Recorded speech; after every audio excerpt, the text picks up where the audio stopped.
Hello, sports fans. Welcome to the Tuesday night playoffs at Nutmeg Curling Club. And the crowd goes wild. There's a huge crowd of like 4 people behind me here in the warm room. And what do we got on the stream? We've got 8 viewers live already. Big crowd. Love it.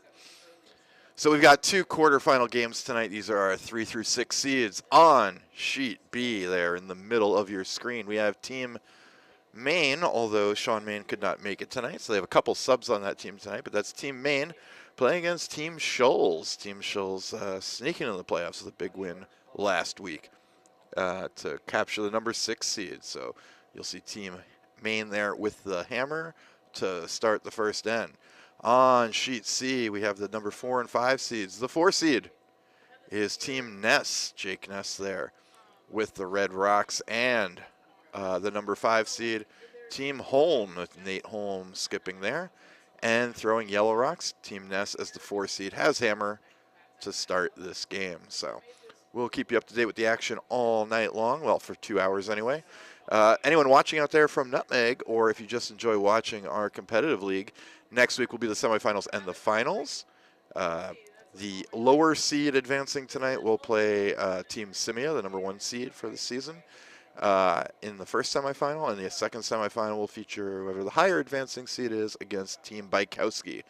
And the 2 winners will play right after to determine the champion of our competitive league this season.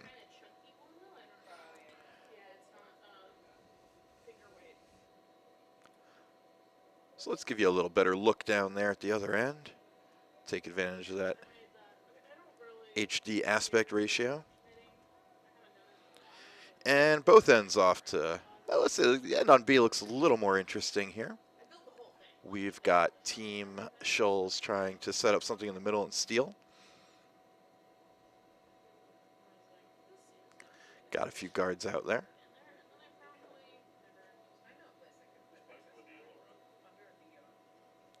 On sheet C, we got a hit coming in here from Jeff Roberge right on the nose.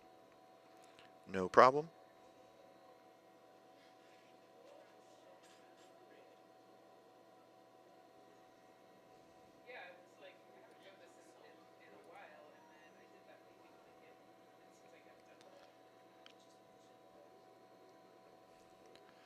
On sheet C, we have Mike DiPolo looking to draw around that mess of guards out front.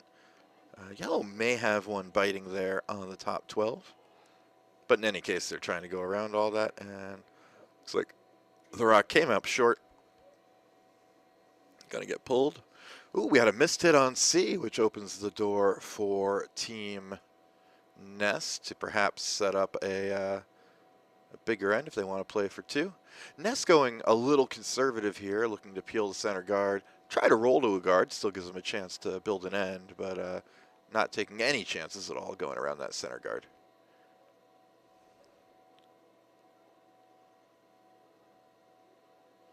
So let's see if this sort of soft peel and roll works out for them. They're going hard early. This might be a bit narrow. Oh, they're off. They're actually hitting the wrong side of it. Could be a jam if they're not careful. Looks like it'll go just over the top, though. Keep that red rock on the rings. Actually touched it on the way by, but keeps it on the rings. Red's still sitting one with a corner guard on the other side of the ice. So effective, not exactly what they were looking for.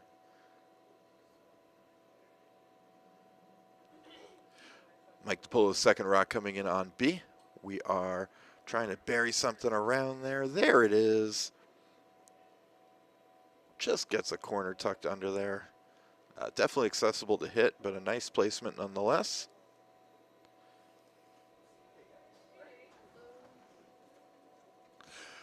Larry Zolo in the building, watching the Tuesday night action.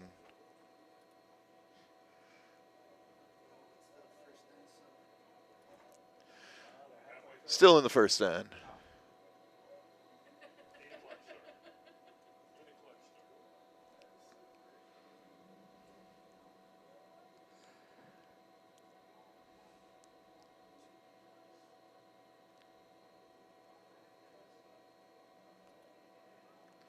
Give you a little wider look. You can see Mike Hope there delivering on sheet B.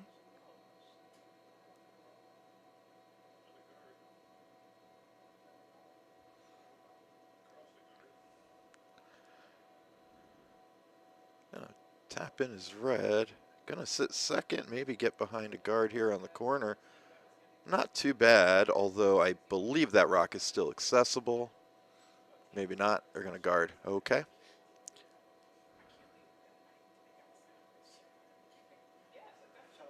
So, Team Shoals here with Mike DiPolo in the house, acting as skip right now.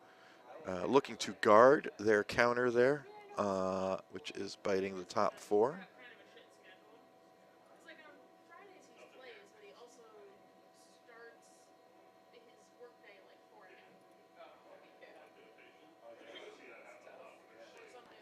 Rocks coming in. We need to get a guard up. This is an aggressive play, and they need to get the guard there. Oh, unfortunate miss there. That will allow John Corelli here to have a shot to sit two with a little hit. I get a hit and roll. It could be two rocks that are tough to get at. Over on sheet C, we still have only that one corner guard in play. So this is what Ness was going for when he peeled the center guard, left himself the corner guard, did get it the wrong way. But still, nothing in the middle to worry about. And now a corner guard they can use potentially to build a two as Robert Kwan slides down the ice looking to come around there.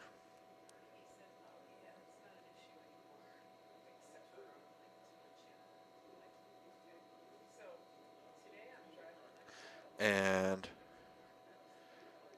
looks like Corelli's rock was narrow. Leaves red sitting second and third. And decision time here for Team Shoals. Choosing a guard here is extremely aggressive and somewhat dangerous. He's now looking at the hit, which is probably the smarter play in this case, now that red is sitting second, third. Because if you throw a guard and it's not perfect, even if it is perfect, there are ways to give up three. There are angle raises, there are run backs, there's all sorts of stuff. And if the guard's not very good, then you're really risking an immediate situation where red sits three. So like this call, as Jeff Zagorski in the hack looks to throw in there and potentially make a double here. Meanwhile on sheet C,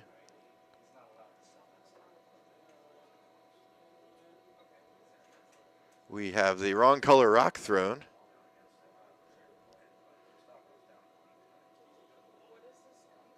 Does bump the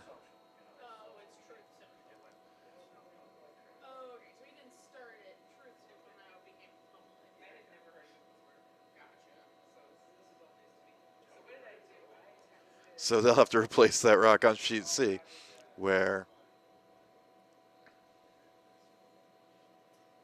put a yellow rock there, right where it belongs. Meanwhile on sheet B, that hit did get rid of one rock, but leaves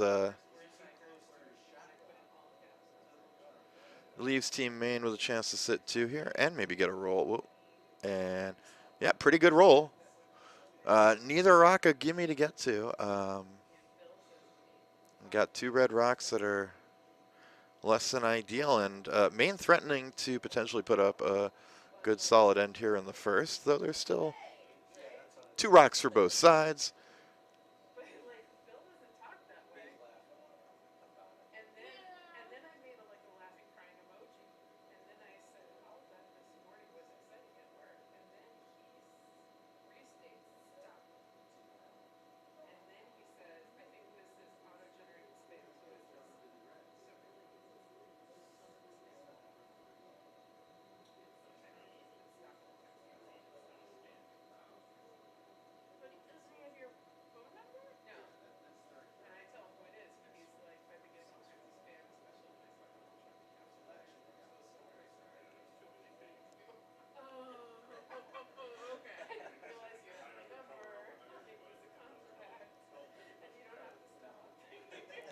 Okay, big shots on both sides here. Dave Esposito looking to maybe make a freeze here in an attempt to cut down what Maine can possibly do. Does not want to give up three or more here in the first. A hit would work too. This looks a little big, but if it gets to it and clips it out, that'll work too, as long as it doesn't go quite by. Oh, but it just clicks it behind the guard and leaves it open. Meanwhile,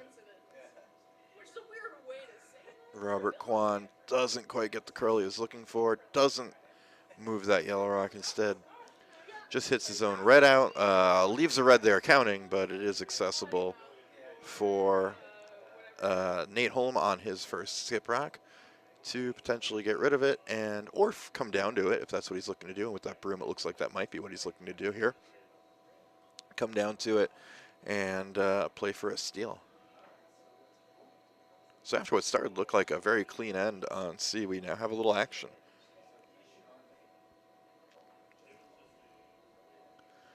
All right, Mike Hope here, substitute skip for Sean Main tonight. Not sure what the delay is here. If there's something down there on, they're looking for something on sheet B. Seems to be some discussion.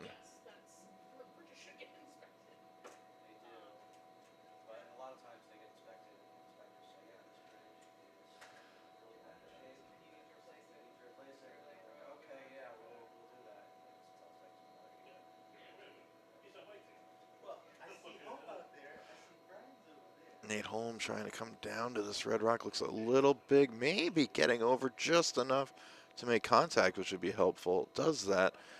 Hard to say who's, well, actually it does look like Nate did manage to sit one there. But the rock is fully accessible, of course.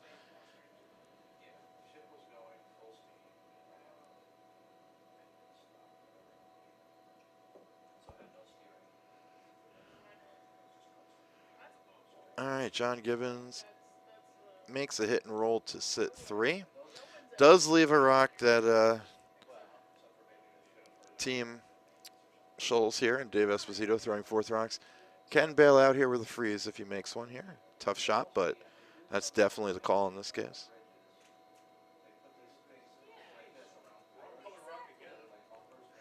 A lot of people going with the wrong colored rocks tonight. Luckily, we did not actually have a wrong rock thrown this time by Dave, as we did on C earlier.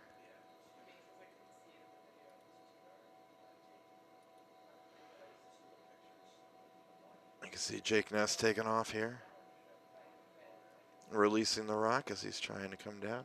And there's Dave Esposito as well, off and running. We'll watch those rocks come in, zoomed in here on the scoreboard side.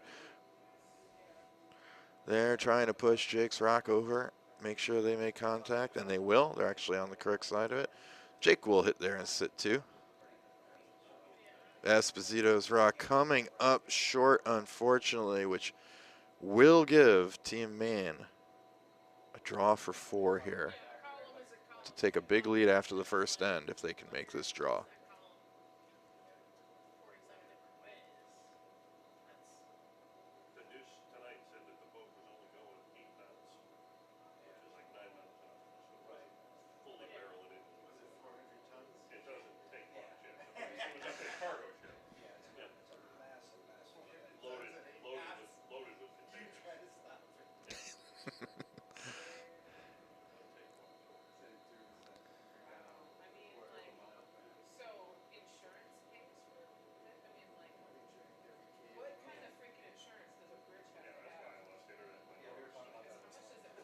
Okay, last shot coming in on B. Sean Main drawing. Sweepers were on, they're off now. We'll watch these rocks come in as Nate Holm also makes, oh, sweepers were on, but now they're off, and this rock is going hard and possibly through the house. It is through, so it'll be only 3, so a little bit of a break for Team Shoals there. Still a good end for Team Maine, taking 3 in the first. Great way to start the game for them. And here on C, as you can see, Nate Holm did manage to sit, roll, and move the second redstone so that yellow's counting. Yellow also not entirely buried, but definitely using that red guard. This is not a gimme.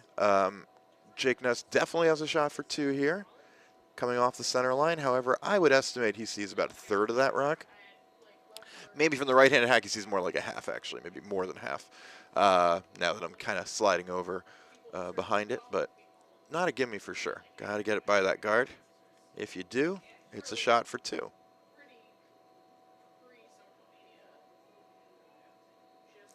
This one curling a lot. They are all over it early. They are trying to hold it, but it appears to be on the guard, and that will be a steal of 1 for Team Holm to start the game on sheet C. So let's take you back out to the 6-camera setup as we watch the teams coming down. Sheet A for the second end. Why don't we do a little stats here for the game for the folks at home? We're going to talk a little bit about the teams you're watching play today, as we have 15 viewers right now. So, on sheet B, as we said, this is the number 3 overall seed Sean Main's team, although Sean Main is not here tonight to play. So we have John Gibbons, normally vicing, skipping tonight, throwing 4th. Number 3, they went 12-3-1 on the year, including racking up a 3-1 record in their 1 session in the A division in the last season. They actually had the best overall record in the league this year, raw record at 12-3-1. They're taking on Team Shoals, our 6th seed. Went 9-6-1, dominated the first half of the season, moving from C all the way up to A. Did go just 2-6 in A in their last 2 sessions, but beat Team Simia in the final game of the regular season to clinch a playoff spot in a game that came right down to the last rock. So definitely earned their way in here this week. In our other semifinal is Team Ness, the 4 seed, going 9-6-1 on the year. Spent a lot of time in the A division. They started in B, moved up to A, spent the last 3 quarters of the season in A, went 6-5-1 there. They're taking on Team Holm, which started in the A division, went all the way back down to C, then bounced back up to B. Also had a very strong second half of the year to finish in the 5 seed. Ended up going 10-5-1 for the year. Just 1-2-1 in their first session in A, but definitely played a lot better in the second half of the season. So those are your teams tonight.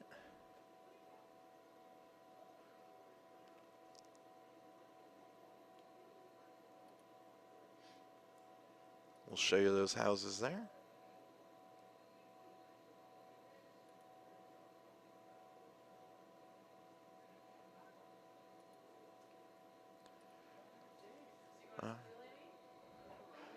Nice hit there from Davey Schultz to go right behind that guard.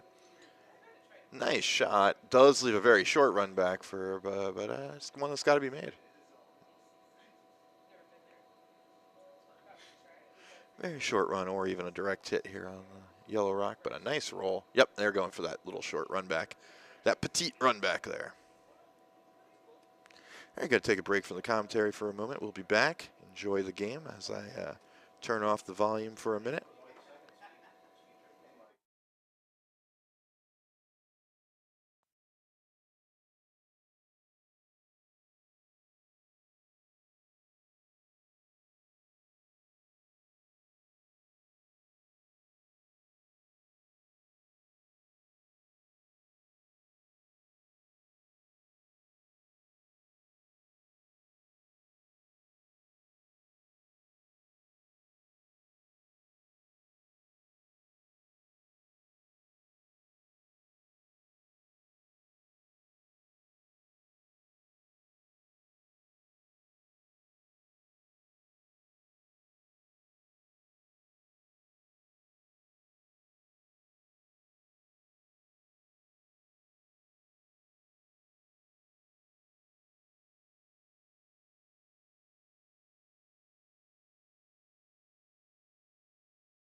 All right, checking in now here, midway through the second end. Actually, a very clean end on sheet B there, as you can see. Give you the six house for a bit there on sheet B, which might be okay for, even though they're down 3, it might be okay for Team Shoals. Play a clean end. You blank or take one, get yourself back in the game, settle it down a bit. Don't let this get out of hand early. On sheet C, after Nate Holmes stole one in the first, he's set up really well to steal again here in the second. One shot, one rock, one guard, and more importantly, no red rocks in there that could turn this into a big end if things go wrong. So really probably looking at a steal, a blank, or a force. Nothing terrible. Oh, did John Gibbons just, yes, almost a straight flash here on. And we got a run back double. Is it going to sneak out of there? No, as you can see that Holmes still has a shot rock there. Not a great rock anymore, but still a shot rock there. Sheet C. On sheet B, Team Shoals now set up for their deuce.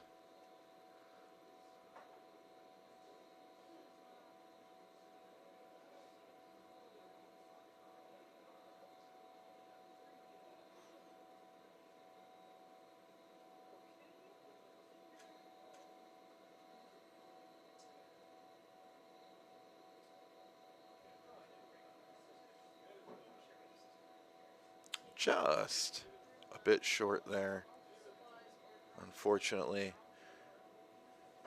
So we're going to watch John Gibbons here try to get that rock out. And if he sticks around, Team Shoals will be playing for 1 or a blank. If he rolls out, chances are I imagine Team Shoals will blank and just move on. Try to set up an end again, as they had a good shot at an end for 2 here, and they played a pretty clean end. So definitely opportunities to get back in the game. We just saw Nate Holm push off, looking to throw a draw around the center guard. This looks to be going heavy, though. Right call, just going a bit deep. That's actually going to be definitely out the back there, which suddenly puts Jake in an opportunity where he could potentially get 2. He could either go around the center, or here he's looking at hitting the one on the corner and playing, again, a cleaner, safer end. After the rollout there. Well, that's okay, too, because it's got plenty of weight, but yeah.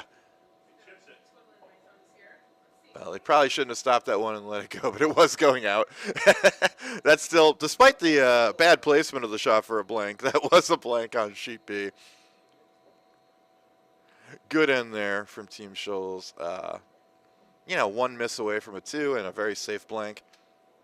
So they'll do their best to put something on the board here in the third end as we get going. All right, after some thinking, it looks like Jake here on C has decided instead to play for 2 by going around the corner guard. Instead of worrying about that yellow rock on the wall side there, just biting the house. This makes it less likely that he's going to be able to blank. The thing is, even if he hit and rolled off of that, blank's not that likely because Nate could go around a guard himself and force him into it. Now they're actually looking, there's still discussion here. It looks like they are looking at going behind the center guard, get there first. And again, makes sense. If you don't go there, Nate definitely can, and then you're playing for 1 or have to make a run back for 2 anyway. So you get here first, gives you a better chance of getting 2. Makes sense. We'll merge in on... Oh, wrong side, sorry. We get back out there. And then we'll merge in here. There we go.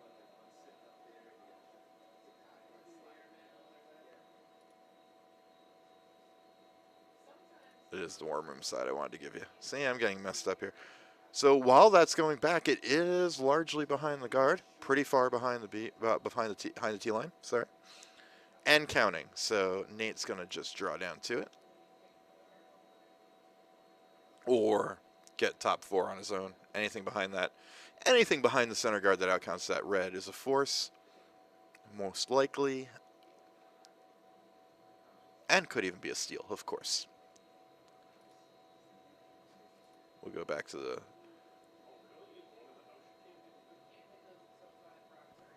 Yeah, discussing mixed doubles rules here in the warm room. And yeah, much more aggressive rules to keep rocks in play in mixed doubles than in standard curling.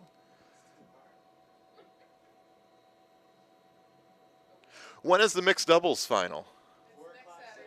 Saturday, 4 o'clock. Come on down, see some quality mixed doubles action. It's Tully. It's Brian Tully and Elizabeth Brown against Brian Kimmey and Aaron Weidman. And what should be an excellent battle. Ooh. Nate just ticks the guard. Will be counting, at least making Jake go after that rock and having to stick to get his 2. But a very makeable open hit and sit here for 2 for Team Ness. So close on that shot for Nate there. Just clipped the guard on the way by.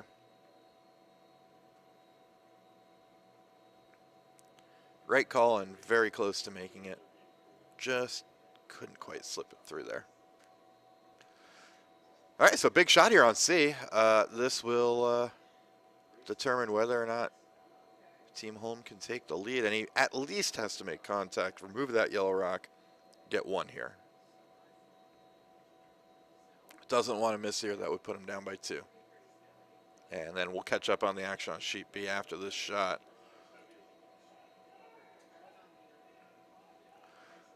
We're pushing the rock hard. We're pushing the rock hard. Now we're going by. I think we're just trying to avoid a double. Oh, no. Outside for the accidental clip into the red rock. Ends up being a steal of 2. Almost out of nowhere for Team Holm. And that'll put Team Holm up 3-0 after 2 ends. Both games now 3-0 after 2 ends. Both teams up 3 without the hammer.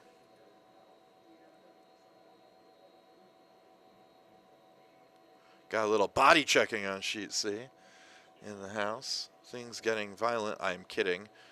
Just accidentally 2 people trying to go for rocks and had a little collision there. They're laughing it off. Nobody's upset.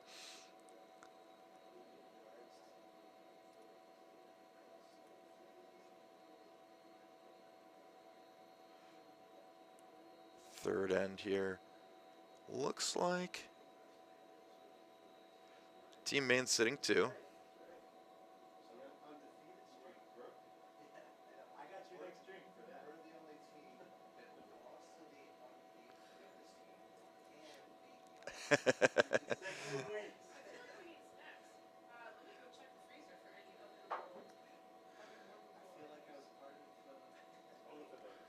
We're checking for snacks in the warm room now. Hey, if you come down next week, we'll be doing potluck. You'll be able to eat a variety of food for the semifinals and finals.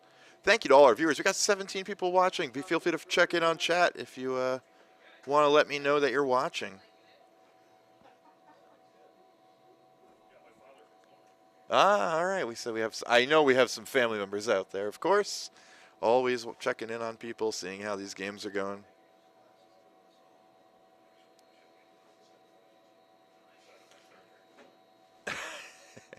So, gonna watch the end of the third end here before I take another break from the commentary.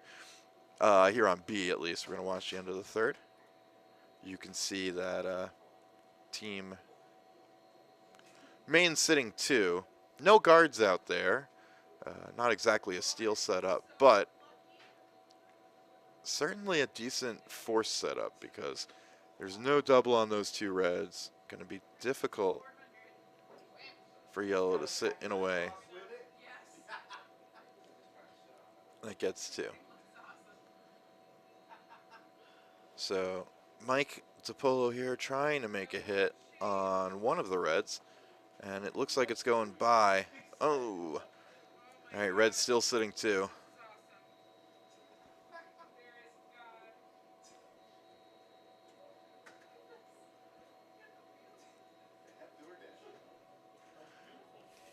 DoorDash does exist. A local Taco Bell as well, if you're looking for 4th meal. Yeah.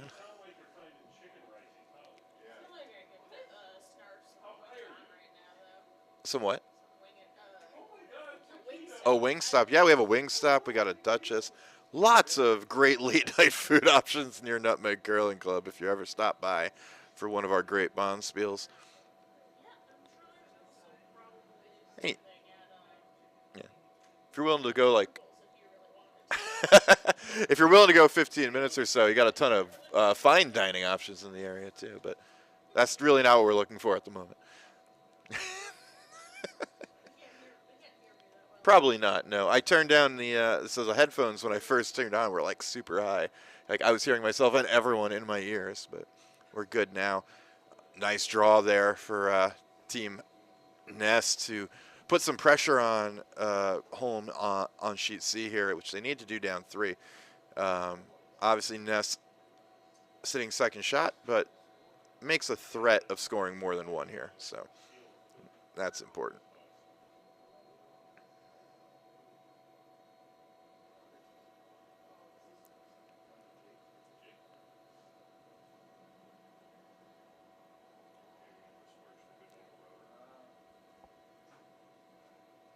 All right, we got an important hit coming in here from Mike DiPolo, looking. So if you missed what happened on C, on the final rock of the end, Jake Ness was looking to nose hit a rock to sit 2, instead hit the outside, actually jammed the Holm rock into his other second counter, unfortunately leaving Holm sitting 2.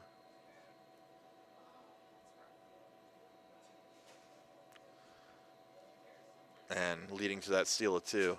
Looked like he would have done no worse than tying the game. Unfortunately, just hit it in the worst possible spot and turned what should have been at least a score of 1 into a steal of 2. All right, with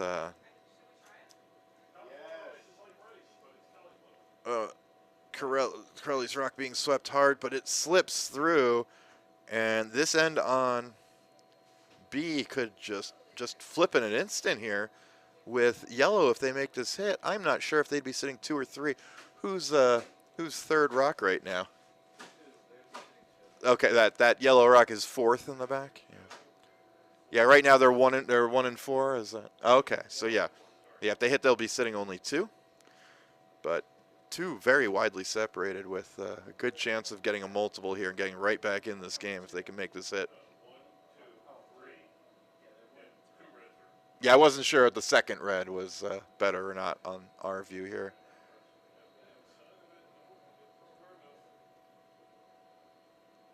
Even hitting a little would help, or hit that one. Well, the good news is now they are 1-3, which also prevents that yellow from getting removed easily, yeah. Unfortunate. But not the worst possible result. At least they got rid of the third counter. If they can get a benefit of another miss some point in the end, they still definitely have a chance to get 2 or more. But it'll take a miss somewhere now.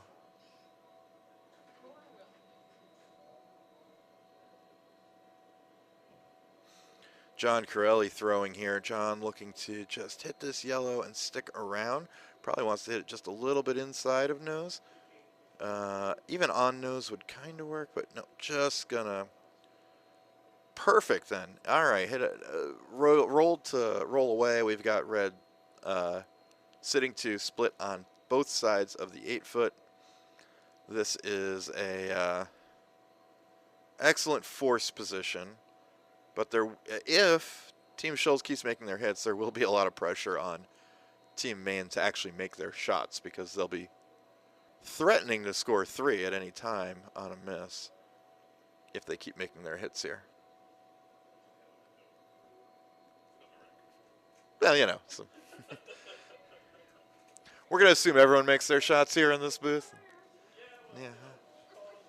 He is. He's being very, very objective in his analysis. Oh, that one's sliding out. Will it get enough to push it through? I think it will. No, it doesn't push it through. It just pushes it to the back of the 8. All right, still a good opportunity to get one here for Team Shoals because the middle's pretty open, but that probably ends their hopes of getting a deuce, barring a real bad miss here by Mr. Gibbons. Meanwhile, on sheet C again, we've got Nate Holm sitting 1, looking to guard. Jake sitting 2. Very classic curling scenario here. Will Team Team Holm hold on to steal their 1, or will Jake be able to build a 2 here?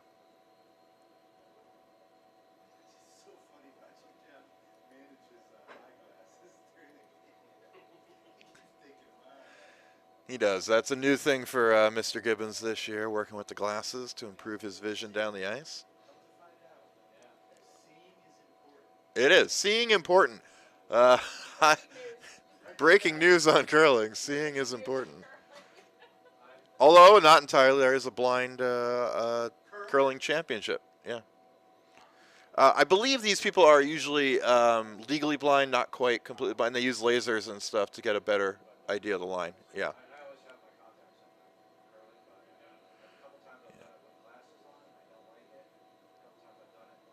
All right. Looking to peel off a couple rocks here for Team Ness. And Robert Kwan just hits a little thin, does get the peel, doesn't get that second yellow rock. Hey, everything for Team Ness this evening just a slight bit off so far. They haven't been playing badly as a team. Just haven't had the best of these ends, even starting with the hammer. And Team Holm once again in good position here to set up a steal or at worst a force. All right, important rock here on B as well. Let's merge in there, see what happens, give you a better view of the house. Looking to sit down here. This is looking pretty good from Dave Esposito. If he can just sit this quietly, ooh, a little more bounce than he wanted, but not bad. Not bad at all. Looks like that guard from Ryan Heine, very strong, maybe overcurled an inch or two, but it won't matter. They're not going to go directly after that yellow rock. They'll be looking to make this run. They're considering it, though. Robert Kwan can see a piece of it. That doesn't necessarily make it the best rock shot anyway. I think just removing and trying to maybe double is the best plan. This is an ambitious plan. It is possible to make it. If you're sitting 2, it's pretty good, although you'll still leave that center guard that can come around.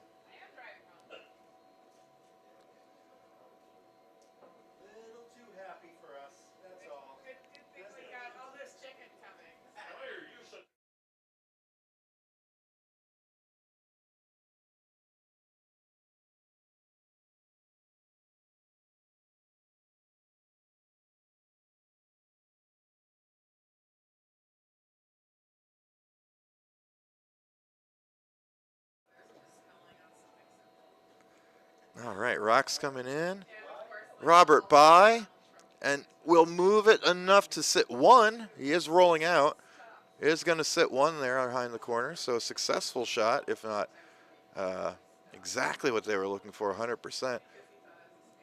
Not sure what happened to John Gibbons' rock there. And now there's a shot for 2 for Team Shoals.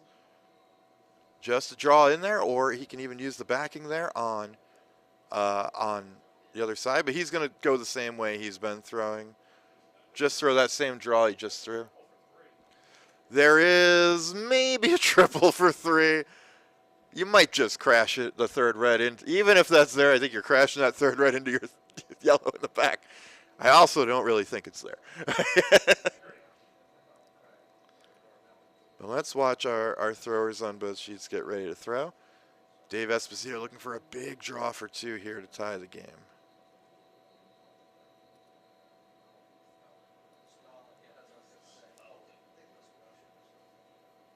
Rock on its way. We will merge because into that because Nate hasn't thrown yet on C. Oh, they're all there. This looks good. This looks right on the money. Just a little touch. It won't be nearly enough not to count. Using the backing there. That's 2 for Team Schulz, and they are right back in the game, 3-2 after 3 ends. Nate now looking to draw behind the guard, makes it there, and this is the only problem with doing that little tick shot. Although this is deep. Nate, yeah, I think it was heavy to begin with because that even pushed the back one out, so, or close to out. So it looks like Red's still sitting 1. Close, but looks like Red's sitting 1, which means that now Jake has a chance to sit 2 and try to play for a big end and get back into the game there as well.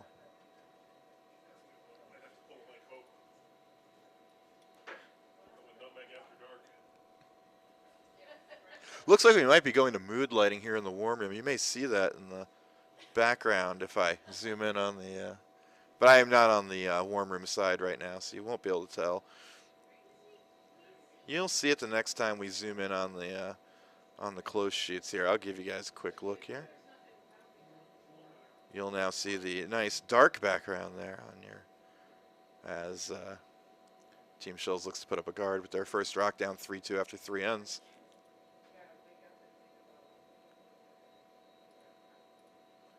But let's focus on these last 3 shots on sheet C. Then I'll stick the cameras back on the, I'll leave them on the 6-sheet view as I take a break after the 3rd end. Things getting interesting on C here, though, so let's keep an eye on that.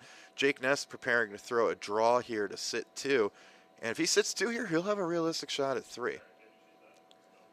Not easy to get rid of that red rock that's in there now.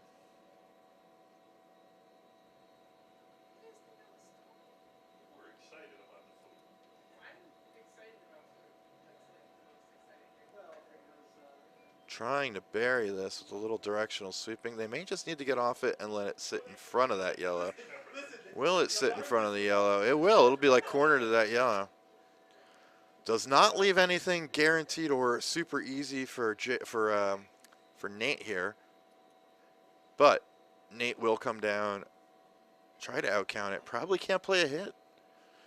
Probably just playing down to it. Red sitting 2. Yeah, it's close for the second one, but it looks definitely like it's red. They've been playing like it's red. We'll assume it's red. It's red, yeah. View from the warm room, it is red.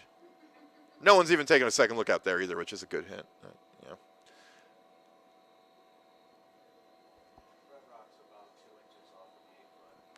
Yeah, that's what it looks like. Yeah, yeah.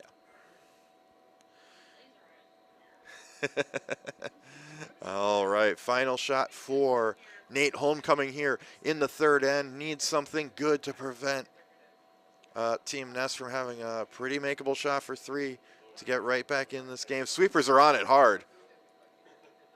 Sweepers on it hard as you see it coming in over the hog line. Can they get it there to count? This looks light, but can they get it there to at least count second? I think he's short. I think that's a guard. It's going to be a draw for 3 and a potential tie game here for Jake Ness. They might even consider doing something with that.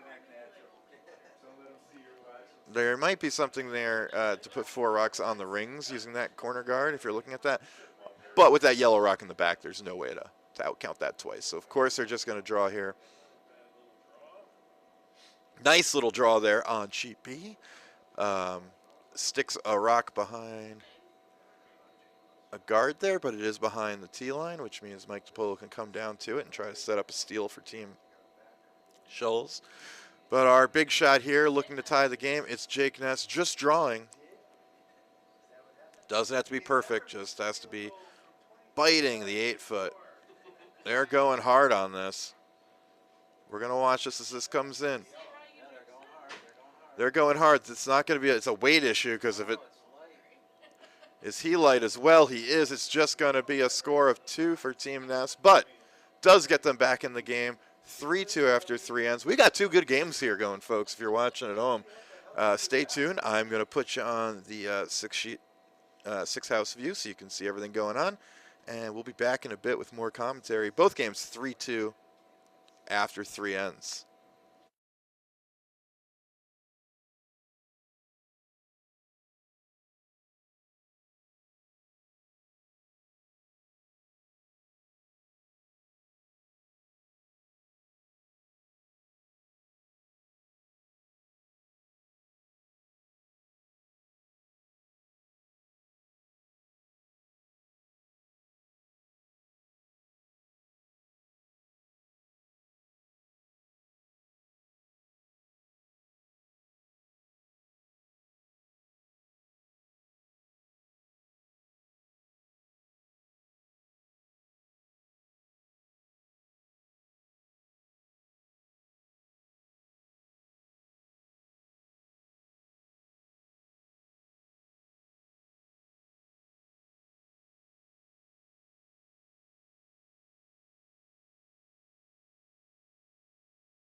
All right, welcome back. I missed the fourth end there in terms of commentary, and what an end to miss. There was big changes on both sheets. On sheet B, uh, Team Maine had a very difficult shot to pretty much put the game away. Could have scored as much as 5 if they made a chip out, but instead couldn't do it. Team Shoals steals 1 on a nice final rock by Dave Esposito. That leaves us tied 3-3 after 4 ends. And on sheet C, Team Ness has come back to take a 1-point lead, now up 4-3 after 4 after a steal of 2 in the fourth.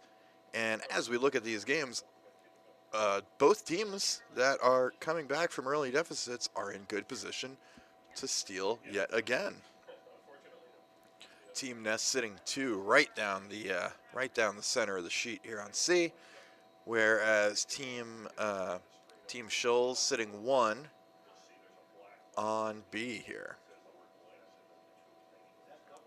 behind 2 guards.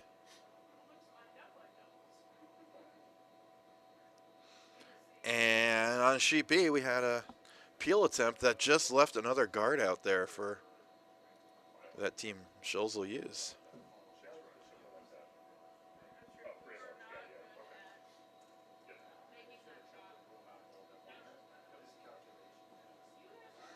And as you're watching here on the split view, we've got both teams without hammer, with rocks in the center of the house, looking to throw up effective guards and just keep the pressure on.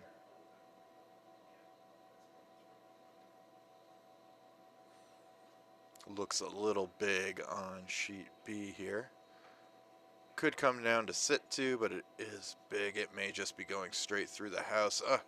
Meant to be a guard, just heavy enough to go through the house instead. Only good news for Team Shoals there. Their rock's already fairly well covered, so Team Maine gonna look to peel anyway.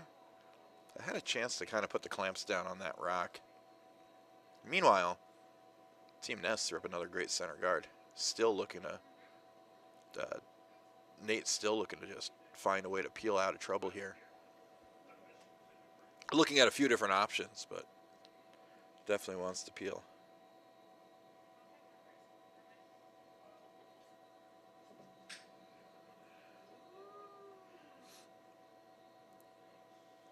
And that peel attempt just wide for Team Maine. Mikey Hope just missing the second guard there on the outside. Couldn't quite make the peel. So a trade of misses there on sheet B leaves us in the same situation with Team Shoals looking to secure their guards. Nice double there on C, by the way. Or almost a double. Sorry, I see that second red one now buried behind the yellow rocks, but peels the guard and leaves only 1 rock in the center. Should give Team Home a little bit better chance of scoring 1, though it does reduce their chances of putting together in multiple, because that rock, that second red rock, is going to be real difficult to ever get rid of, which means they're never going to bring that back yellow in play again. So they're going to need probably a pretty bad miss to get a deuce here.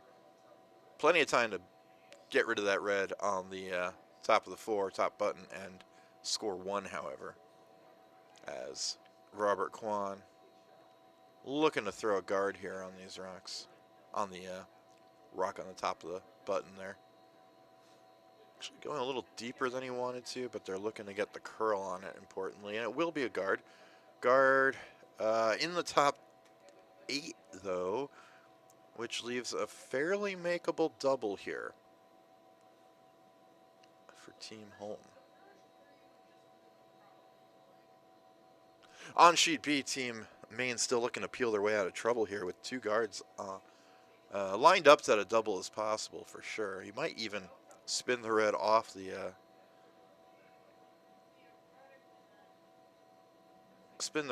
yellow and push your own yellow in. Although I think this is narrow of that. Does get both of them moving. All right, definitely better. But still 2 yellows there out in front. Really not. I'm thinking that was their rock. No, they left the other team's rock there. Still a very well-defended position here for Team Shoals. Yeah, Ryan Heide making the double there on sheet C to start to clean things up for Team Maine here. Team Home still only second shot. Team Nest sitting 1, looking to hit, roll, and sit 2 here.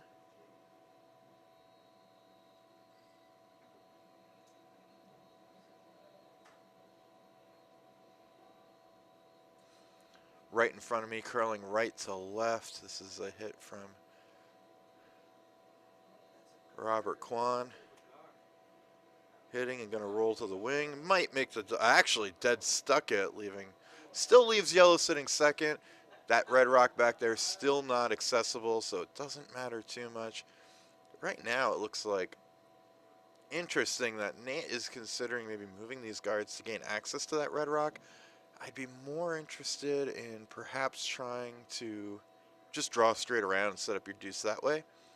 Could also be some potential drag effect shots there, but yeah, he's just going to draw around the corner. Yeah, it may be possible to get rid of that red, but if it is, it's a very precise shot. It looks like 2 of those yellows that are angled are dead frozen, so there's probably a drag, but you might not even be able to get to it because it looks like the 3rd yellow on the outside might be higher, so you can't actually have it drag straight back because you can't hit it on the correct side. Just touching it.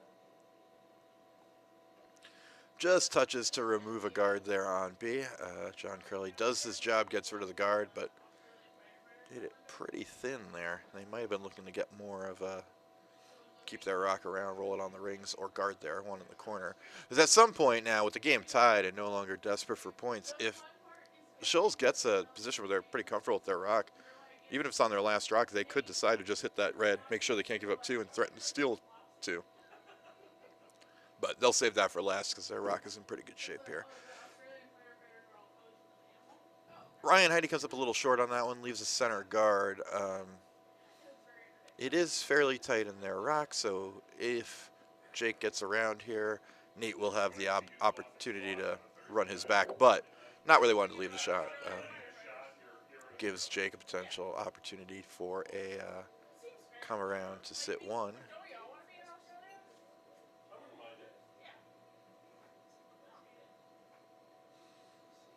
Another guard coming up here for Team Shoals. And gets just enough of a chip to not leave an easy double peel. I mean, there is a double, but you'd probably leave your own guard there. Might even jam it on your red in the back, so yeah, not sure what they're going to decide to do here. But at this point, yeah, I was going to suggest this, and they saw it too right away. Without enough time to really effectively peel all this stuff, it's time to just come around. So they're going to try to come around everything to the 4-foot. Over here on C, trying to come around the center guard. Do they have enough weight is going to be the question. Do they have the weight to count? We do not. It's going to be a little short, but that is not a bad spot to leave that rock in. Kind of cuts off the draw.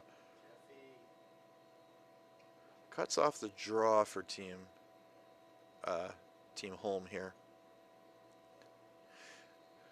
Holm has a lot of options now. You could try to peel that yellow and peel it towards the red that's the counter right now. Maybe you get lucky and make that double and sit 2. Make that run and sit 2. You could also run it straight and try to get rid of the one that's for it. You could try to make the run double, which is what he's looking at now, although I think that's harder than it has to be. I would be content just to peel your center guard and get it on the current counter. This is good too. Either way, you kind of want to make this run and get rid of something that's happening to red. All right. With Gibbons coming up late there and crashing on the guard.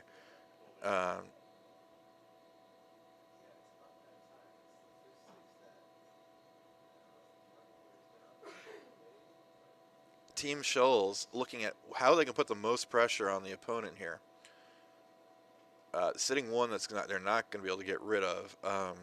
How do you make it as hard as possible for John Gibbons to score on his last shot? And how do you put maximum pressure on, which could include, which they were looking at, hitting that red and just going under. I think that is the right move. Is that yellow on top also in the house? Then I think that's definitely the call. Yeah, that yellow is sitting third in the house. Yeah, you hit the red, you sit 3, and if you roll under, that's great. If you roll out, it's great. Probably don't want to nose it, dead nose it, and leave it there. That leaves John a little hit and roll, but even that's not bad.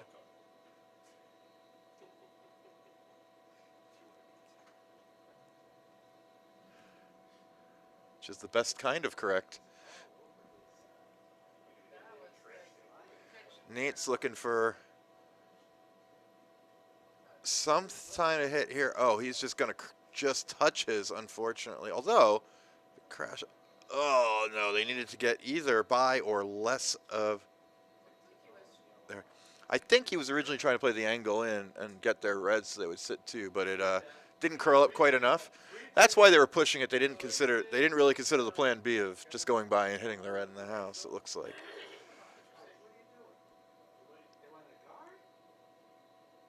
I don't love the.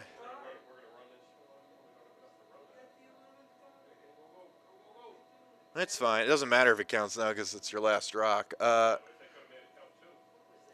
it would have to be. Yeah, a lot of questioning of that call in here. It does make the yellow rock even safer.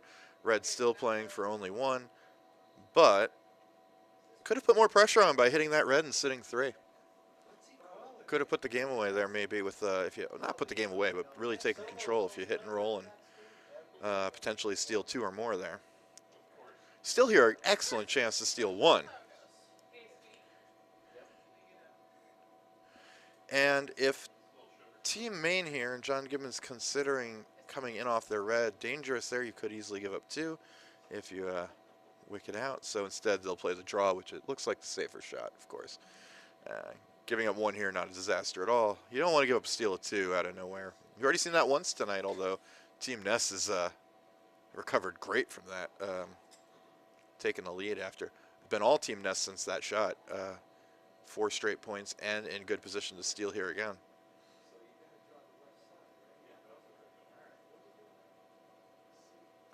He was trying to draw around and he just came up short. Still not a gimme for.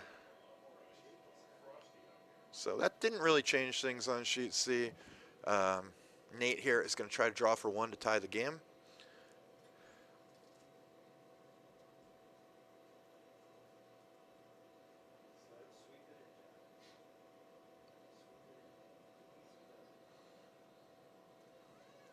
Big shot coming up here as John Gibbons drawing for 1. Who will have the lead at the end of this end on sheet B?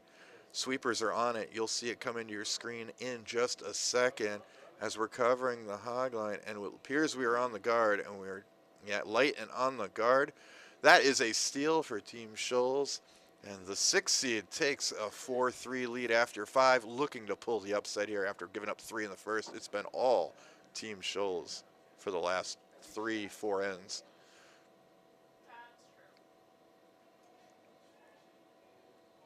Nate drawing for 1 here. It looks a little tight. They're going hard. If the weight's good, it should hold line. It is very close. Can they slip it by? They are by the guard. They're still going for weight, perhaps? They are by the guard. By the guard, and a draw for 1 onto the 4-foot. Just touching the red one there. Didn't need to, though. That'll be a draw of 1 for Nate Holm and ties the game at 4 with 3 ends to play. Folks, we got 2 great games here going to the 6th end. Both are up for grabs. It's what we love to see here in the playoffs. Take another break, come back for late end coverage of end 6. Enjoy the game.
All right, back with some more commentary here at the end of the sixth end on both games.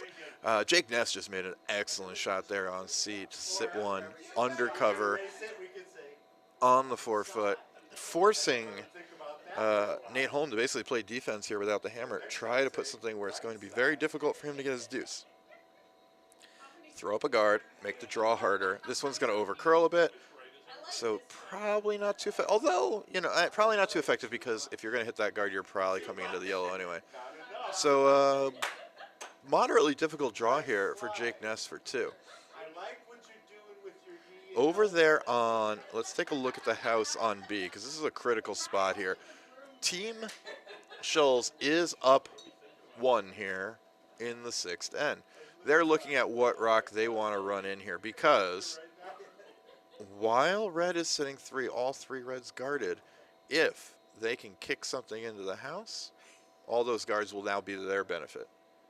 So the key here is what rock can we hit? What rock can we push into the house? Because this could very easily go from being a big end for team.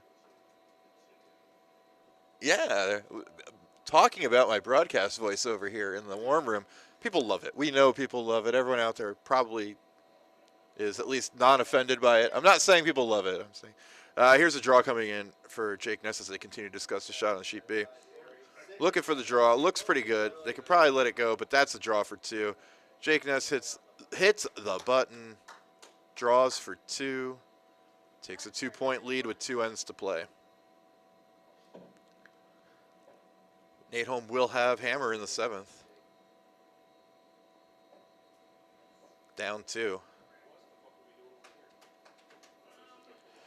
So warm room still not sure what the shot is here on B. It's going to be a promote of some kind. They've got to run in one of those. Got to run in one of those yellow rocks on the right side of your screen there. Left side. Right side from the warm room as well, I should say. Left side from the shooter's perspective, because the cameras are flipped on your screen. Esposito lining up. We can watch him come out with his slide here. And he is looking to tap. Anything that gets by the guards is going to be pretty good here.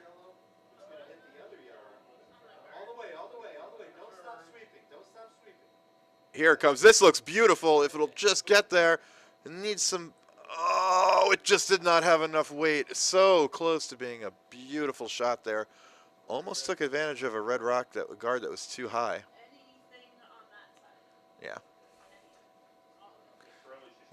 And yeah, John Gibbons does have a lot of options here to push something in to get 4.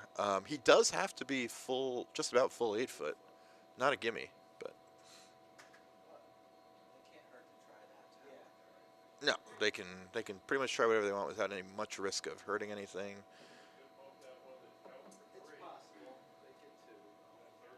Yeah, that is true. It's not impossible to only get 2 here if you don't make this.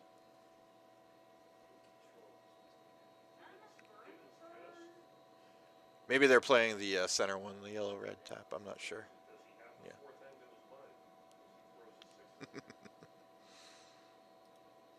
Let's take a look here.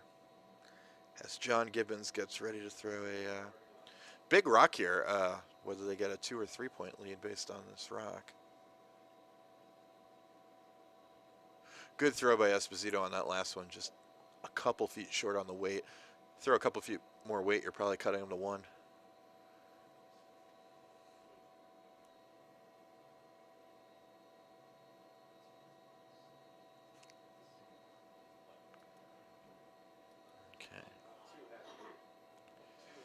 Looks like a fair amount of weight here from. Yeah, weight is actually not that high. It looked high coming off his hand. This may not get it done. As it curled enough. Well, very nice. Got the curl and moved it enough to get 4. That is going to give Team Maine a 7-4 lead after 6 ends. 2 ends to go. Still got a game here, but that is a huge turnaround.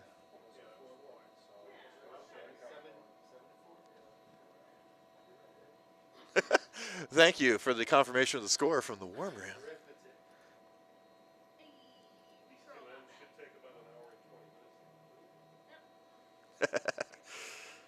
Much discussion about the deliberate pace of play tonight here in the Warm Room. No time limit on tonight's games. Some other words being used in the Warm Room. I'm going to stick with deliberate. We've got 21 concurrent viewers right now. Big audience for tonight's games.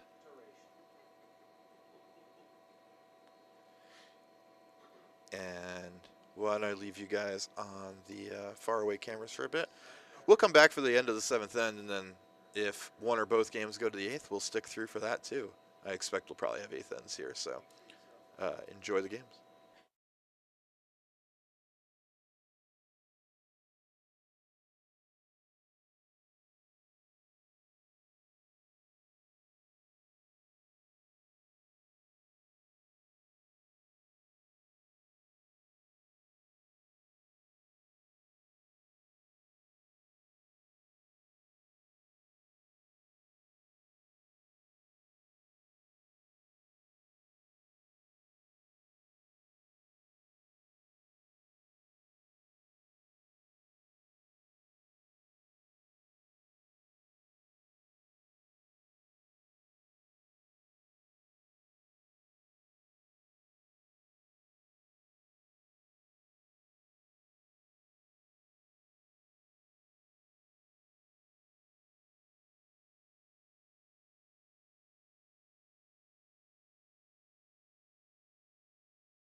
All right, back for the conclusion of the 7th end. Sheet C looking to shape up as a potential blank here, as Nate will be looking to hit and roll out and try to score 2 in the 8th. Unless they're thinking about scoring 1, they seem to be having a discussion about this.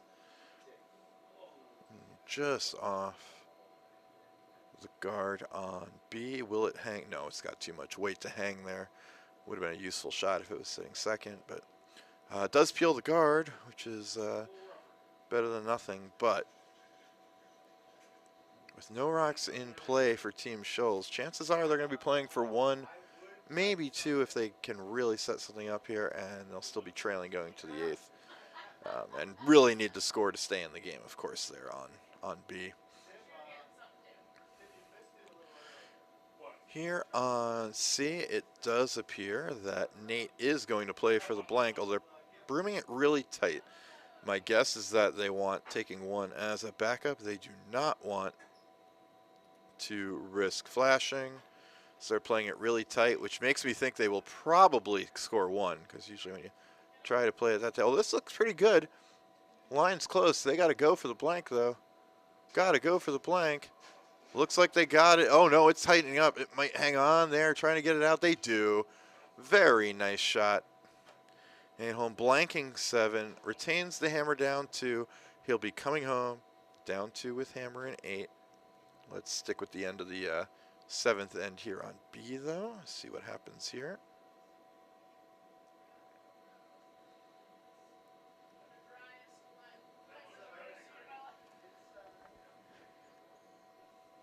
Gibbons looking to put up a guard here, or be in the front of the house, it looked like, when they were discussing it down there. Either way, get in front of that red rock.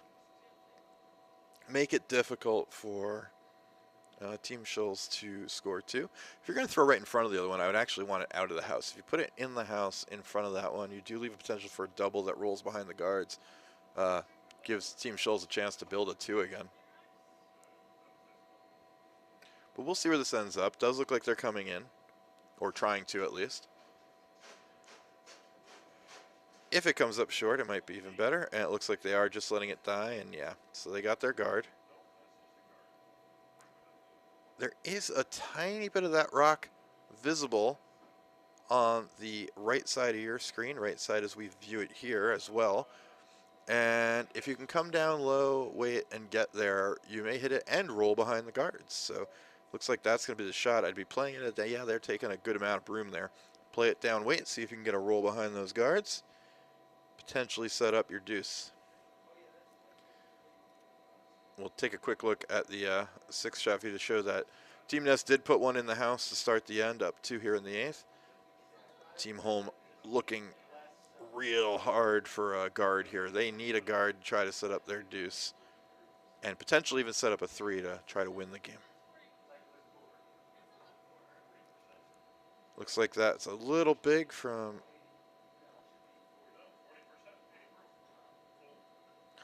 Dave Esposito there, or a little wide. Either way, crashed the guard. Did run it back to actually move the counting stone for Team Maine into the open. However, they'll try to put a second one in there and really clamp down on this end and potentially put the game out of reach here if they can steal 2. Even a steal 1, not pretty bad for Team Shoals here, but a steal of 2 would put the game away. Would leave them down 5 with 1 end to play. So we'll see what John Gibbons can come up with here. But let's make sure you guys can see what's going on in the 8th end there on sheet C as well. Team Home did put up a good solid corner guard, a little high, but you can come around that, leave a second guard, or even use it that high. One of the things to keep in mind here, if you're trying to get 2, you only really need to get around the guard effectively once. Once they crash the guard, you can then set up your second shot and play for 2 from there. Jeffrey Roberge coming in to sit a second rock, hopefully, here for Team Ness.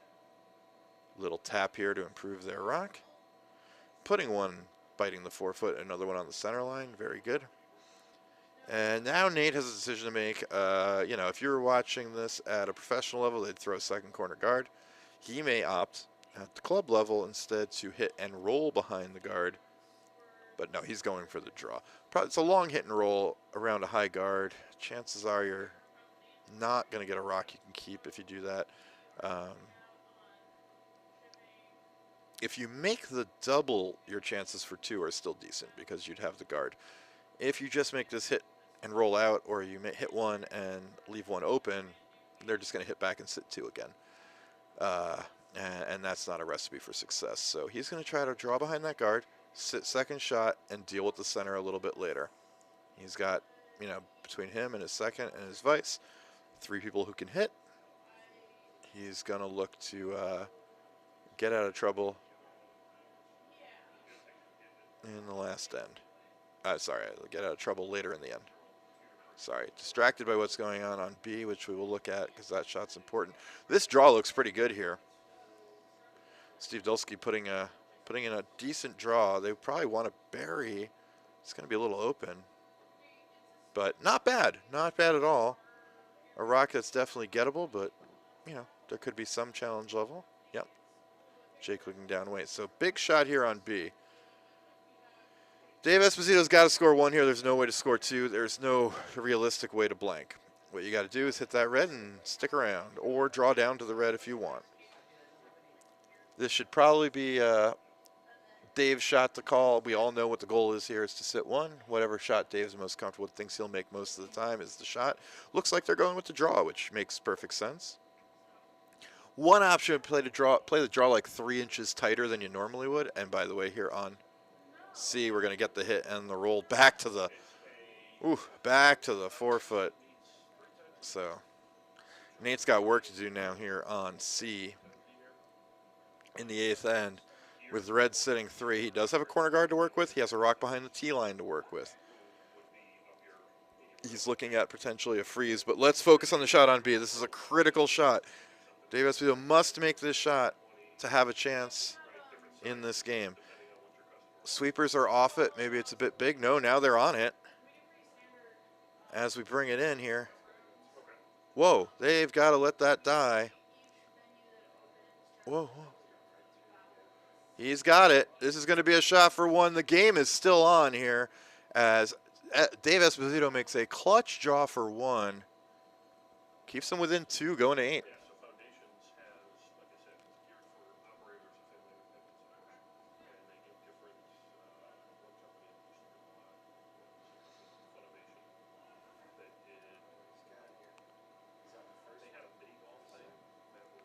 Paul Douglas trying to get a freeze here down to that second rock. This is close.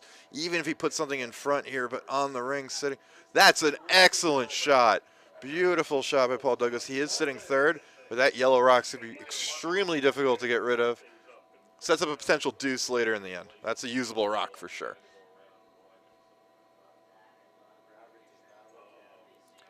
No, because that's a danger rock right there. Comment from the war room. Robert Kwan here, the vice, not looking too happy about that shot from Team Holm, because he knows that is a rock that could come back to bite them later in the end, for sure. In fact, he's looking at hitting it now to remove all the backing. Or playing a soft tap just to loosen it up, where maybe you have a chance of getting rid of the yellow later.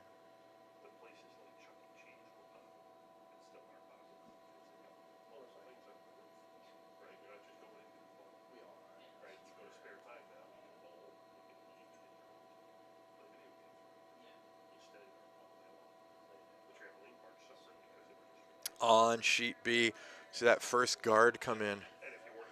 That first guard come in for Team Shoals. Still in the game here, down 2. Down 2 without is a tough spot to be in, but it is not the end of the game. It is certainly possible, especially at club level, to get your 2 without hammer. And at any level, it is definitely possible to make the other team throw their last rock, and then anything is on the table then. You could sit 2 or 3. Looks like they were playing the tick shot here on B. I have it on the, as you see, and this is just wide. Unless that was supposed to be a draw, but I think it may have just been a tick that ended up way out there. No harm done. You could throw through there. I like the tick's not a bad idea either, and as long as you throw it through, no harm done. Let's see what they got cooked up here on sheet C. After a long discussion by Team Ness, I think they may just be coming down to that yellow or looking to tap their red slightly, loosen up that yellow for a later hit.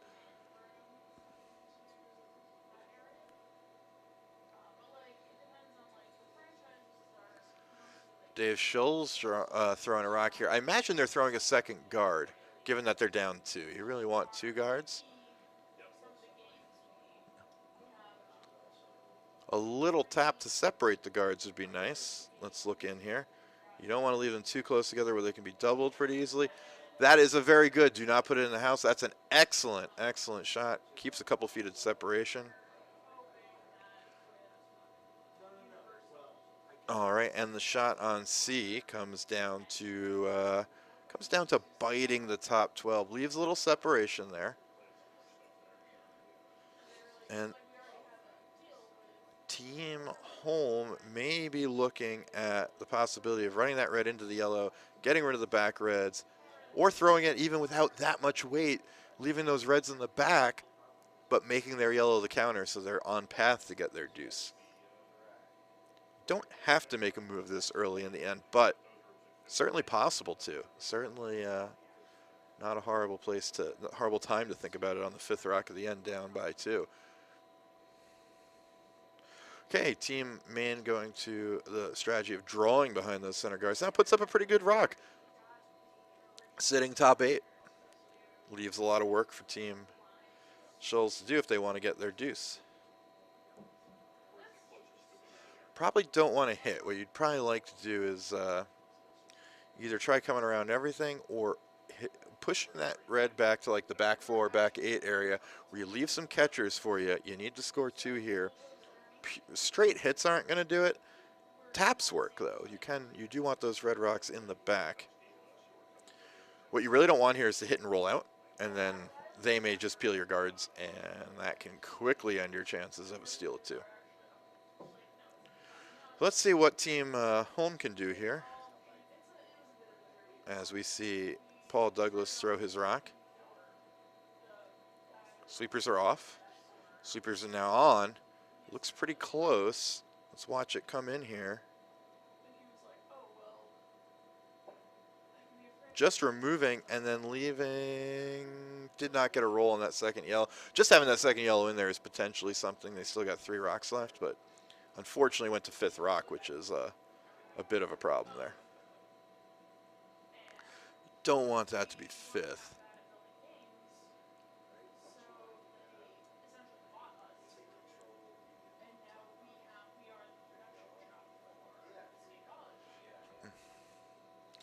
Yellow unfortunately crashes off their guard, leaves themselves sitting second with 1 center guard.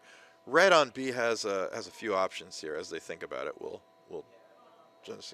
You could just peel the center guard. The game is almost over if you peel the center guard. You could get rid of that rock, just try to take out a rock that is currently in the house. Probably those are your 2 options. In theory, taking out the center guard is probably the best way to avoid giving up a steal of 2. However, if you peel the center guard, one way for Team Schulz to play is to just hit your red, split the house, keep sitting 2, and make something on your last shot. If you don't want to leave that there for them, then you pretty much are thinking maybe hit the yellow and just go to the point of not leaving yellow rocks around. Only problem with that is center guard's going to be dangerous until you get rid of it. So even if you hit this really well, get a roll out so they can't use it, whatever you do, that red rock's still going to, that yellow rock on the center line is still going to give you trouble. And he unfortunately flashes it, so did not get either shot they were looking for there. So definitely a possibility for Schulz to set up something here in this end. I'm going to take a really quick break as Robert Kwan also looking to hit that outside rock. Be right back in 1 minute.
All right, so we've got still yellow sitting 1 on B as we head into Vice Rocks.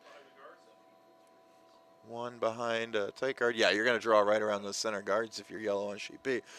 On sheet C, Robert Kwan trying to eliminate this yellow counter. A little tricky, and it looks like it might be on. Nope, actually, that looks pretty good. They are staying with it. We'll merge in so you can see the.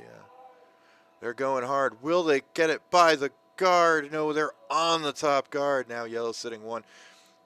Nate could try to play for 3 by sitting there. There is a little danger doing this, is that they can then freeze to you as well.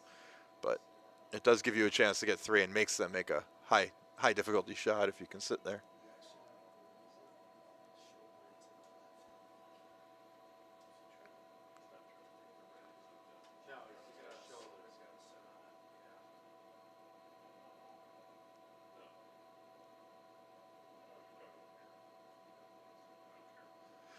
On sheet B, got to get it over to get a guard out of this. Got to get a guard out of this. It's okay. They gave up on it. You got to get a guard out of it. It's very important to get a guard. Don't give up on that shot. That guard is just as important as putting one in the house. More guards gives you more chances to get 2. It actually is pretty important to guard that guard. Yellow's chances of stealing 2 probably went up by making that shot, and it looked like they were dejected middle of that shot, and it actually was not a bad place to leave that rock. Yes. So having a second center guard is still early enough in the end to throw a second center guard. Yeah. Big shot on C here. So Ryan Heidi looking to, talking about pre-shot routines here in the warm room. Ryan Heidi looking to, I don't know with this broom, maybe it's not curling much off the wall side and this is just a drawdown. It might also be a little tap. But I think the line is they may need to go on this.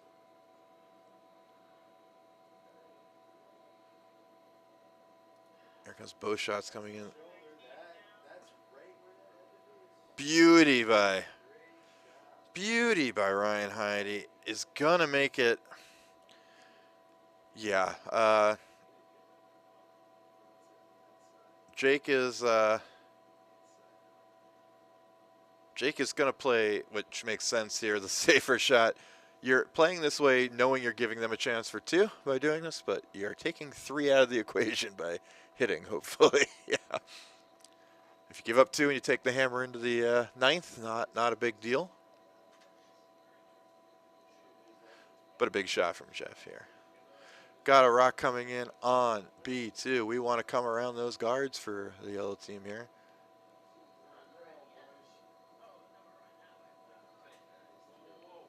Whoa, whoa, it looks big. They are perhaps sweeping. This should stick around, but it may have gone a little deep baseline. In fact, I'd probably sweep to just bury it to make sure it's... That's not too bad. Goes to the back 4. Not completely buried, but definitely partially buried. Buried enough that...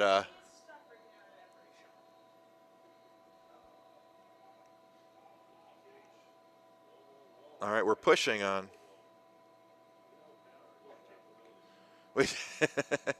Hits and rolls out. Now, Nate can freeze right on his own and make it actually not so easy to prevent him from getting 3. Because that red rock rolled out instead of staying where they wanted it to. But it's got to be a real good shot, of course. And you do open up the possibility of a dead freeze. We got a heavy rock on B. They're trying to push it. They are trying to push it. It is moving. It will get a piece. It's going to get something. It's going to touch it, but it's just going to touch it under the guard. And yellow sitting 2 again or 1? 2. I'm being told it's 2 rocks, and yeah. Yellow now can really put the pressure on by sitting a 3rd rock if they get under the center guard. And it's really game on when we get to the skip rocks, if that's the case. And I mean, I should say on the hammer rock when Gibbons has to throw against 3, if that's the case. Yeah, we have plenty of time, as the warmer is pointing out. Nate Holm going down to throw his first rock with hammer here in the 8th. Down by 2, sitting 1, looking for a freeze that could potentially set up a 3 and a win here. Big shot, though. You can be a little heavy and sit 2 and still be in the game. If you're light, you might make it hard for you to get your deuce, or you may overcurl.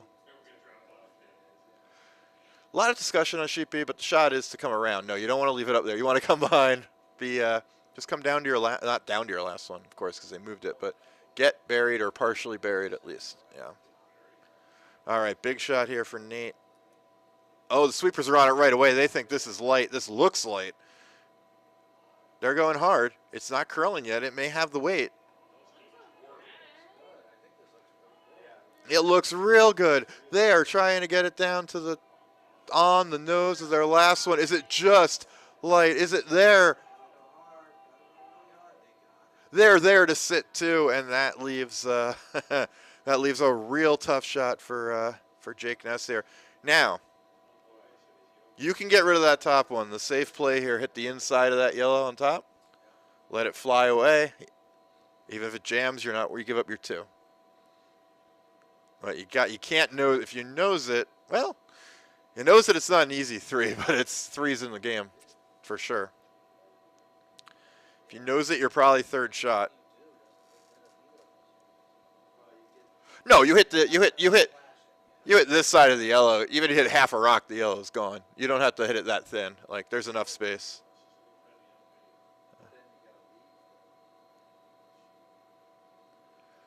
You don't have to leave the shooter to stay in the game, but you do have to leave the shooter to try to win it here. Oh no, this is running big. They really want to keep this 3rd rock at least in the house. It is slowing down here on B. Will it slow to sit 1, 2, 3? It will. All right, so not the exact rock they were looking for, but it does leave John Gibbons looking at 3 rocks here, and we're in skip rocks, only up 2 with the hammer. We have a game on B. We have a game on C. 2 exciting finishes here. And we got 24 viewers. Look at the viewer count go sky high here. Yeah, you can't tune out now. Tell your curling friend fans to tune into Nutmeg right now for the exciting 8th and potentially 9th end action. I predicted that if these games went 9, one might finish at like 10:45. Actually, if they go 9, it'll be after 10:45. Tough to get to midnight. We're getting a lot closer to 11 for like a 3-hour 9-end game if we get to 9 ends. Yeah.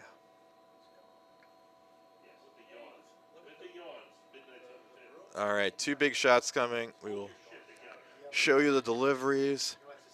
Jake Ness needs to hit half or less, I'd say, of that yellow rock just to get it out.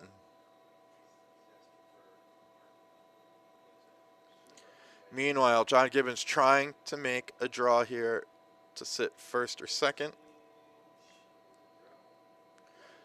It may be light. If it's light, that is a problem. They do not want to leave a guard here.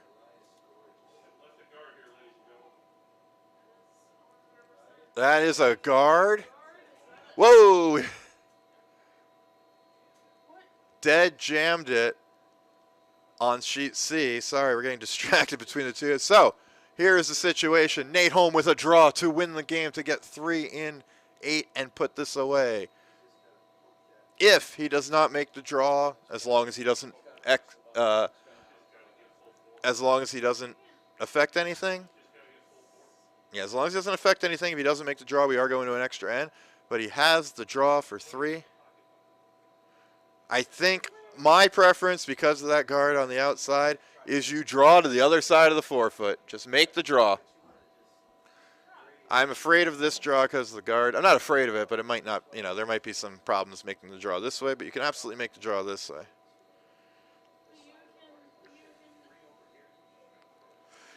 I do not like the idea of drawing down to that back red, because if you're narrow at all and you touch that red, you might move it into sit 2. Final shot from Dave Esposito. Looking to leave something high. Guard. Oh, I would take that in. I would have made that a 4th counter, but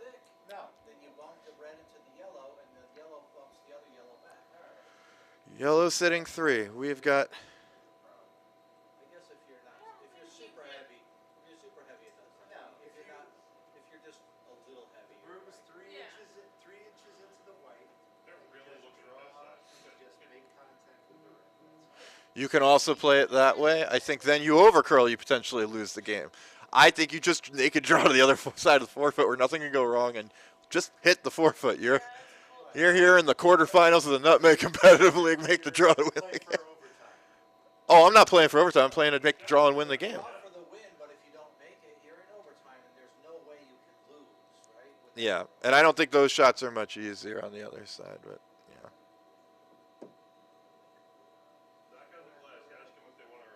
yeah. Yeah, I probably don't want our opinion out there. Not sure if Robert Kwan can hear me. He might turn around if he can hear me. Can Robert hear me? No, he can't because he didn't turn around.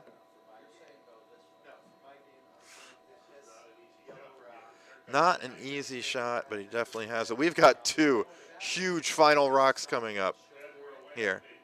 We are away. Gibbons needs to sit second to win. Needs to sit third to force an extra end. This rock has a lot on it. Are we hitting and rolling in for the win? Is that the goal? No. Is he going to even sit third?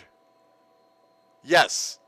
He is third in the back. I think that's why I wanted that yellow rock in further. But it looks like it will be an extra end here. That is a steal of 2 yellow. They're going to take a look. They are going to take a look.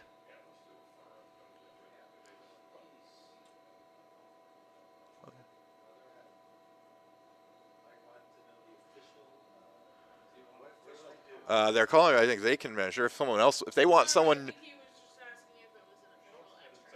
Yeah, extra end. Yeah. Well,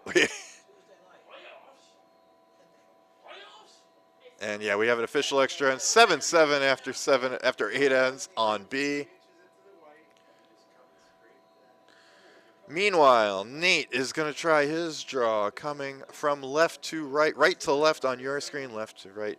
Sorry, left to right on your screen.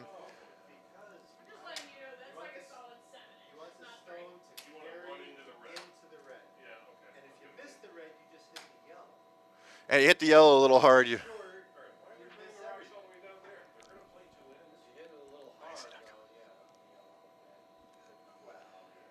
I think there's a lot of ways. I think it's easier to make this. Unfortunately, it also is much easier to get only one this way.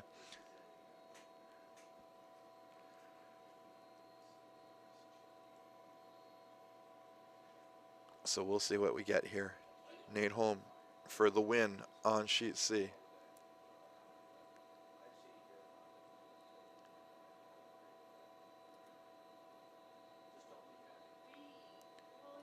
Rock coming in. Okay, this does not look like it has any problems because it's anything it's going to be wide, and that's fine.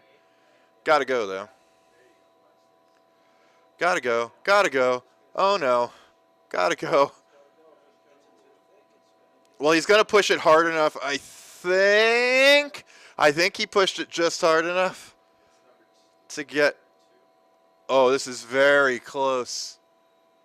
I think it might be red second. If only we had thrown it the way where you couldn't lose the game. Some of the war. No, that is not the team on the ice who can throw it whatever way they think they're most comfortable. we had a bit of a debate on which way to go. Well, you can't lose the other way. And if he threw that exact weight, he makes it the other way and he wins the game. Yeah. So, all right. So that takes us down. That means that Team that's Team Ness will make it into the semifinals. And as the 4 seed, we do not know who they're playing yet because it depends on the outcome of the other game, which is now in an extra end. And we have a center-ish guard up for Team Schulz here in 9. Yeah, it's off the center line, but it's a center guard. Not too bad.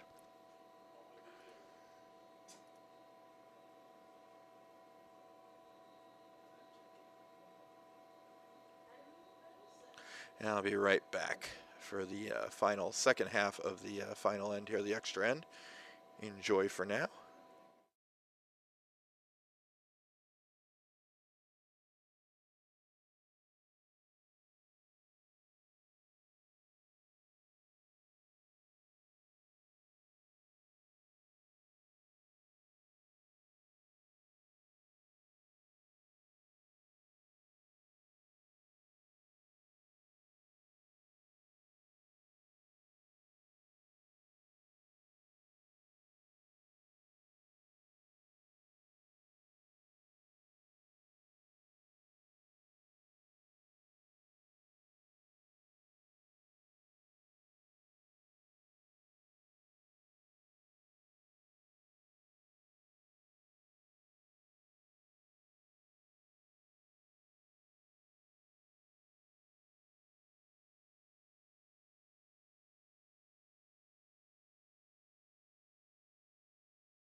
And we're back. Got a stabilizer flying down the ice. Probably wouldn't be throwing it right down the middle of the ice in the ninth end of a game when the ice is no, it shouldn't affect it at all. All right, we're looking at this. So no center guard anymore for Team Shoals. Looking to steal here in the ninth. And 2 Red Rocks. Looks like they're playing some kind of hit. I'm not sure exactly what the shot call is. Well, there is a flat double, but that doesn't really help you steal very much, which is my concern.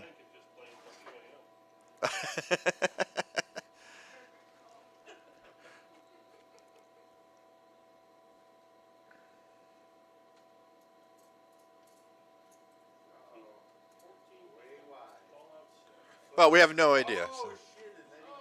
Yeah. Here we go.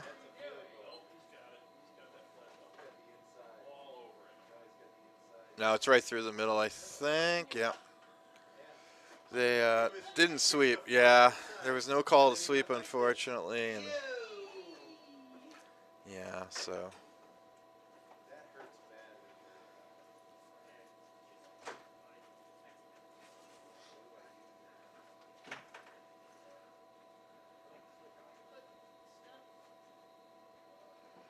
You can do a lot of things here as red, given that you're just looking to score 1. Honestly, peeling the only guard in play is not a bad idea.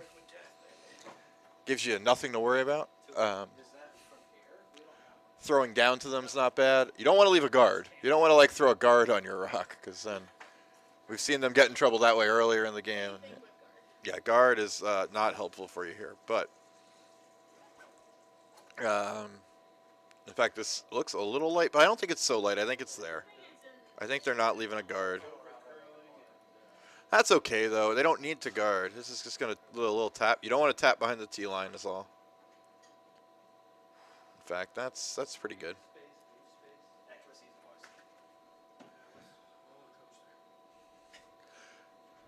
Team home gathering after the game behind me. Good game, fellas. Yeah, excellent game on sheet C, down to the wire, final rock. We made them think in the last. Came down to the last end. It's pretty good. Yeah, I just threw my handball on my last.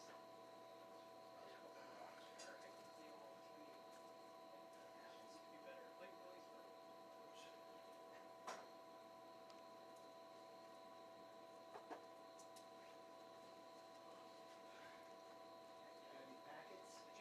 I mean, again, the other way I think we went, we don't know the curl was hanging on that center line all day.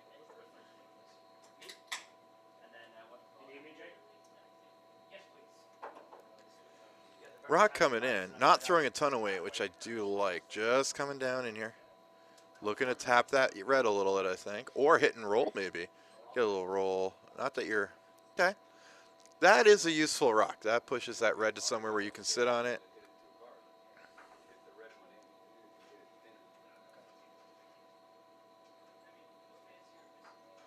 Yeah, either thinner or a little more weight. Would have gotten it out of there. You know. Would you go for the tap or the draw? No, I would have gone the other way all day. Would you go the other way? All day. No risk. Just you make it or you don't make it. And yeah. That was a big debate in the one. Yeah. I mean, that's what I said. I said, let's discuss it. And then we agreed as a team.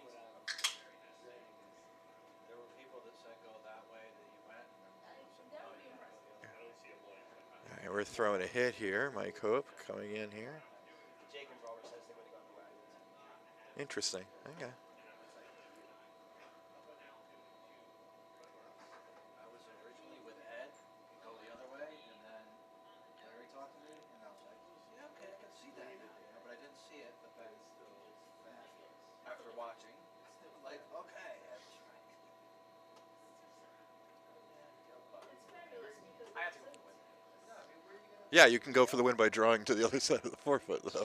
Right. What's that? What are you not going for the win? Like, how are you not playing for the win?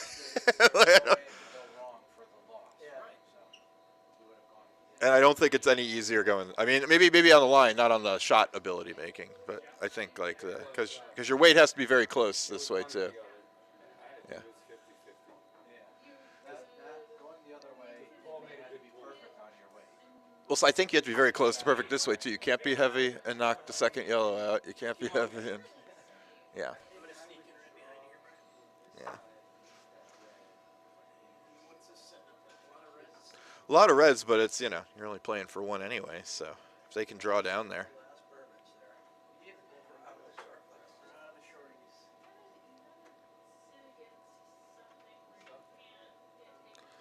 Yeah, even if you sit a little above that red on the center line side, even if you're not counting yet, that might be a tough yellow to get rid of. You don't have to be counting yet. You got a lot of rocks left. Jeff, hands on the hips. Yeah. I don't believe anything you're saying. He's saying to his skip. What do you want me to throw?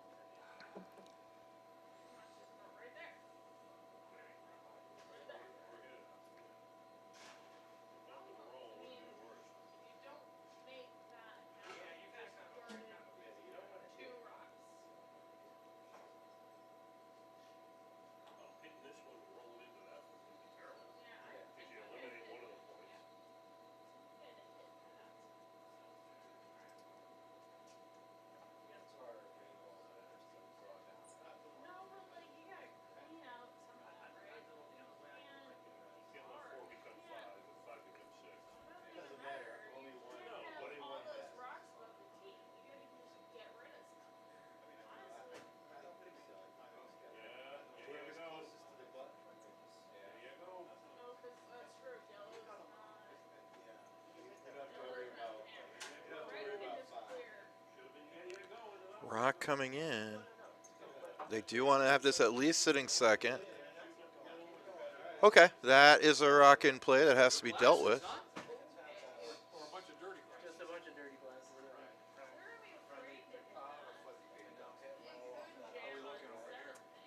Brent's sitting Lots of reds in the house, but you only need one yellow. You only need one. That's all. Yeah.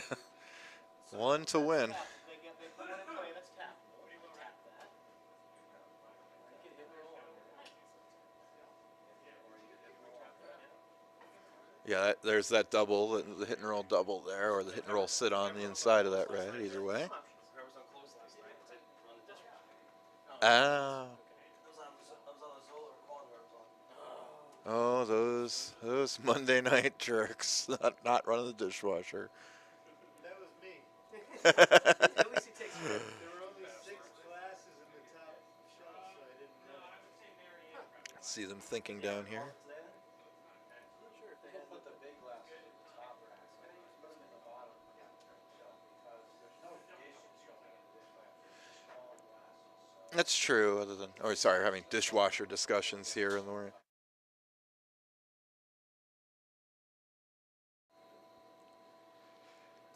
All right. Dishwasher strategy discussion over. We're back to the back to the stream. We just dropped down to 2 viewers. Yeah. We hit an all-time high of 573. No, I'm kidding. Still 24 viewers here watching this exciting ninth end. And not sure, are they coming around? Is that the shot call? Looks like they're trying to come around that yellow.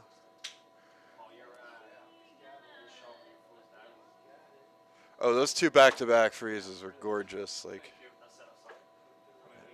and might just clip, or just going through. All right, didn't change anything, didn't hurt anything. We'll give you a little zoom. We swept through pretty close, which meant didn't leave Jake much on his last I run. would have to really catch that fan. And then it overcurled to nose, and then it was My sixth there, it's like, right? and All the shot was dropped in that corner. Craig and Jeff set Robert and I up very well, and then we squandered it. And I mean, that was again, like you said, you were. This was just like in your drop path, your line of sight, whether it was actually there or not. Thinking about it, so I still think coming this way and trying to draw to the outside before, that's really hard. I would have come the same way. But, hey, thanks for the game. Good luck moving forward. Good luck. Good game, guys. Thanks for the game.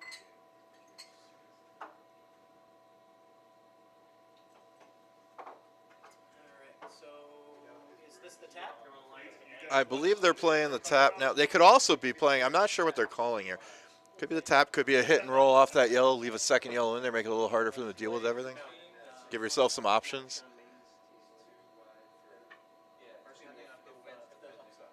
Yeah, playoff matchup's not decided yet. Still depends on the outcome of this game. If Schultz wins, then you'll play Michael. Yes, that's it. If Schultz wins, Schultz plays Simia and Ness plays Baiko. This is very close on this tap. This is looking really, really good. Really good. What a shot. You could not make it any better. And now, Team Schultz is looking to pull their second massive upset in 2 weeks and move into the semifinals. We've got a game here now. Although, I christened the curling gloves. Director of facilities would not be happy with it. there is a short run back here. John Corelli going to look to line up the short run back. Pop out that yellow. He was banging his whiskey glass. Big shot here for John Corelli. I was like, direct.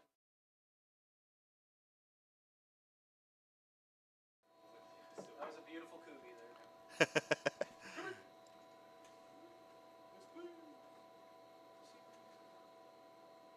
think Kubi knows. Yeah, he's heard. Kubi's said Kubi sometimes, I think. He is a noun. He is a noun also. He's a category of humans. This is running a little wide. They are trying to get a little push on it.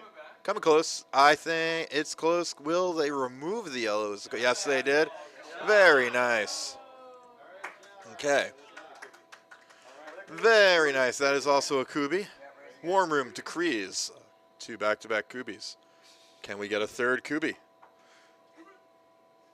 There are 2 options here for yellow. Looks like you could play that same tap again. You can also play that in off the outside red because you do have a yellow guard there to use. Yeah, those are the two options. All right, Robert Kwan correctly pointing out the options for yellow are make or miss. It's 35 years of curling experience. Yeah, well, I'm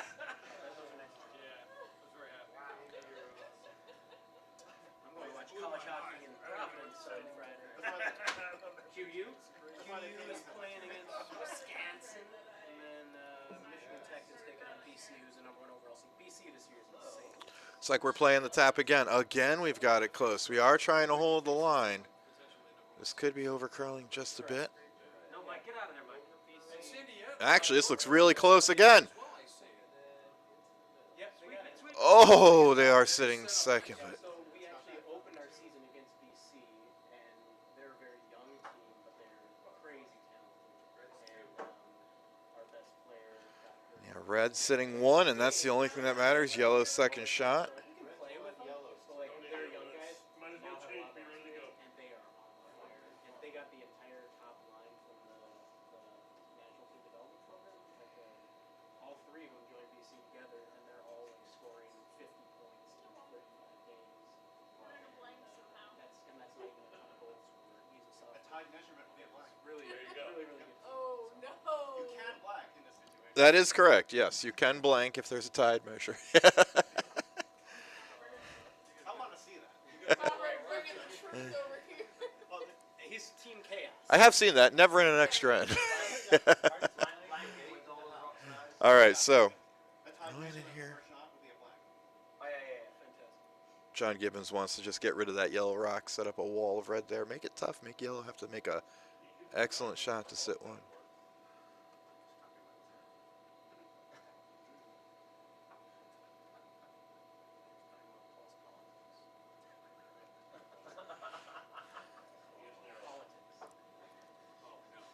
Little narrow could be on. They're holding it though.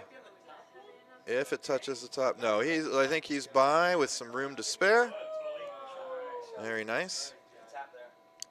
One more time with the tap or the. I don't love the thin double. I think it is the tap for sure. Got to be a straight tap to the forefoot.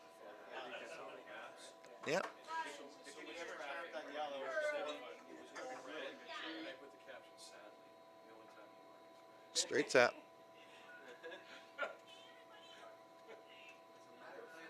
And that's accepted by politics. Everywhere is red except Albany, New York City, and Westchester, and Nassau County. Yeah, and they have the same population. All the people.